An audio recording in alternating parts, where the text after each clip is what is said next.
ગ્રામજનો તથા મારા સહપાઠીઓ, આજે આપ વિદાય સમારંભમાં હું આપ સૌનું હાર્દિક સ્વાગત કરું છું.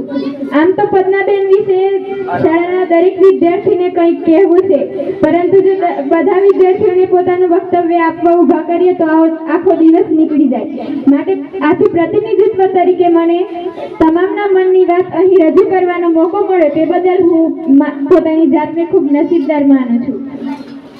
અંત નથી આરંભ છે વિદાય, ગીત નથી ગઝલ છે વિદાય. અંત નથી આરંભ છે વિદાય, ગીત નથી ગઝલ છે વિદાય. અંત નથી આરંભ છે વિદાય, દુઃખ નથી કસમ છે વિદાય. ફરી મળીશું કોઈ માર્ગ ના છેડે, ફરી મળીશું કોઈ માર્ગ ના છેડે, પાંદડા ભલે થઈશું પણ આ એક તરંગ છે વિદાય. પદ્માબેન, તમારી વિદાય માટે અમારી પાસે